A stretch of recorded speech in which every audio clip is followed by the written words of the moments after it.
My son and I have been living at my sister's house. I think my sister's boyfriend is infatuated with my son. I am a single mother living on a waitress salary. Times are tough right now, and due to unforeseen circumstances, I had to move in with my sister for the past couple months. It's not an ideal situation, but I was doing my best. I have an ex-husband who is emotionally abusive, hence the divorce. We share custody of my incredible son, Roman, who is now 13. He is kind and intelligent. He stole my ex-husband's face, so he's beautiful. Every mama will say their son is beautiful, but my kid really is stunningly gorgeous. The amount of adults my age and older who have given him the creepy and unwarranted, "He's going to be a heartbreaker in a few years" comments would alarm you. He has ADHD, but maintains decent grades. He plays a sport and is good at it. He's got lots of friends who he visits often, and vice versa. My sister, Sarah, and her 44-year-old boyfriend David, are well off and live in a massive house. My sister was happy to take me in, but her boyfriend David, not so much. I offered to pay rent, but my sister wouldn't have any of it. So I did chores around the house and cooked as often as my work schedule would let me. I never saw much of David anyway.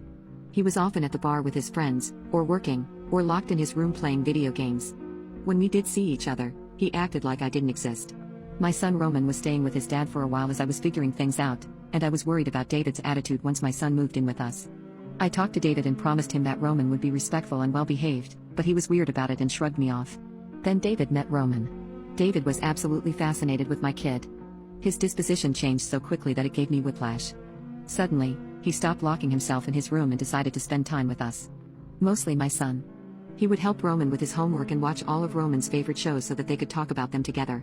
At first, my sister Sarah was over the moon. She would say how us moving in had been the best thing for their relationship, because David was happier now. I thought it was sweet at first. But in the back of my head, I thought something more nefarious could be going on.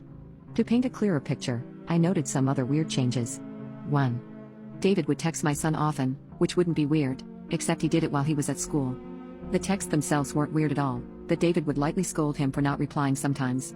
2.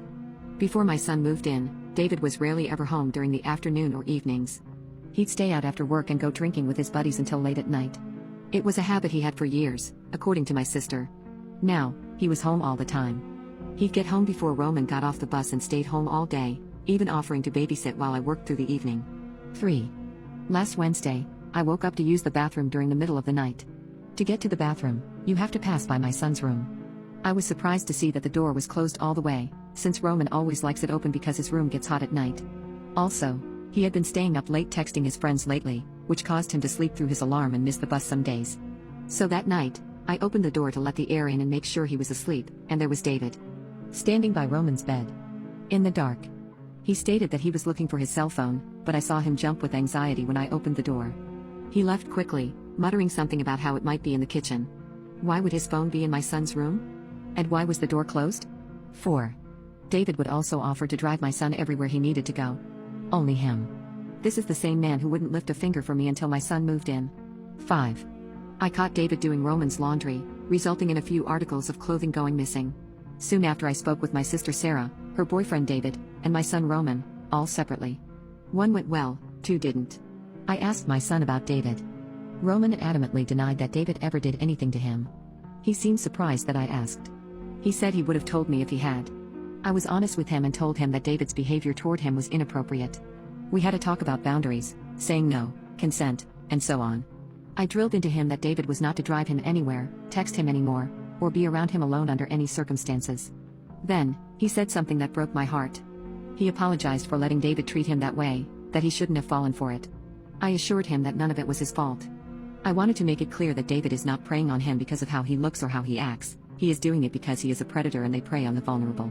When I talked to Sarah, I told her that I was uncomfortable with the way David acts around Roman, and that I think it's a lot deeper than what he portrays it to be. I mentioned that I didn't like the gift giving and the constant texting, and I brought up the bedroom and laundry incidents. Like I predicted, she was more offended that I was accusing her boyfriend of grooming my son. She didn't see how that was proof of anything. Do you know how many socks and pairs of underwear I've lost while doing laundry? It's probably stuck somewhere in the dryer. The more I expressed my concerns, the more defensive she got. She thought I was manic essentially and refused to believe me. She swore up and down that David would never hurt Roman, and that she was sad to see their relationship ruined over an accusation with no real basis. She pretty much blamed me and told me I better not accuse her boyfriend of being a predator anymore. When I confronted David, he was thrown off by my hostility, but once he understood what I was implying, his demeanor shifted.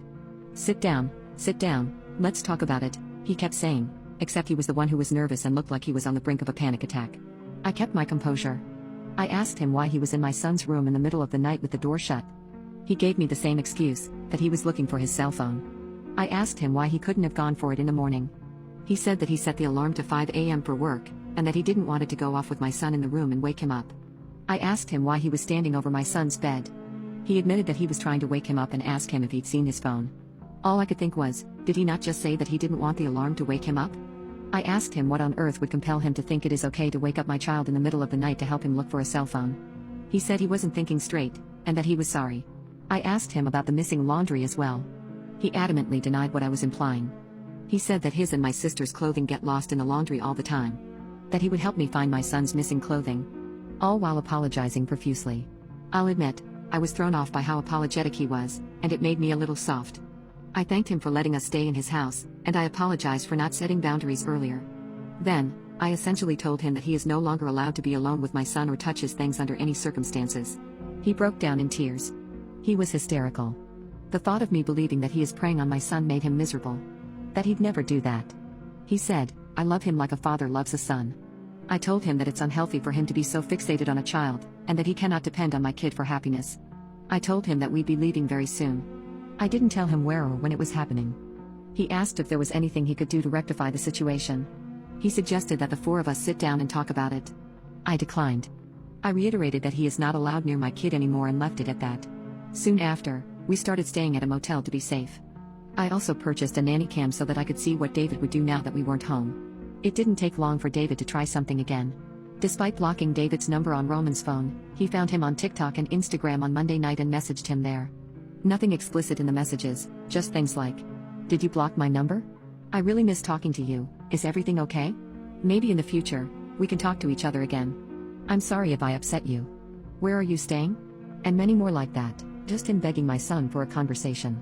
I was livid when my son showed me. I think what set me off the most is that I know David messaged him because he thought my kid would respond without telling me. He thinks they have some secret, private relationship right under my nose that I'm interfering with. I'm pretty sure that's why he hasn't kicked me out of his house. He's not mad, just miserable and desperate for some sort of contact. We blocked the Instagram and TikTok accounts immediately, and I screenshotted the messages to keep a record of everything. Then, I saw something really disturbing.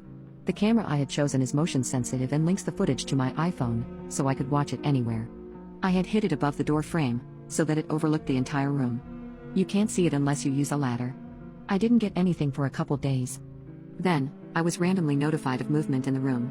Yesterday, at around 6, David came into my son's room, stood there for a moment, and then left.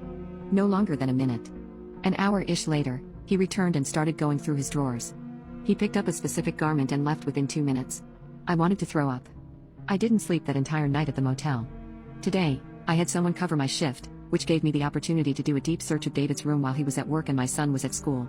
I found the article of clothing inside of his pillowcase, on top of the pillow, right where he would lay his head to rest at night. I was so sick to my stomach that it took me almost 2 hours to confiscate that article of clothing and check it for evidence. I was nauseated the entire time. All I could do was put on gloves, throw it into a Ziploc bag, and shove it into my closet. I didn't want to look at it or even think about it. I still don't. That answered the question of why David was so insistent on doing my kids' laundry. I don't know what to do. Besides my main priority, which is going to the police, my other priority is telling my sister Sarah. Someone help me. Please.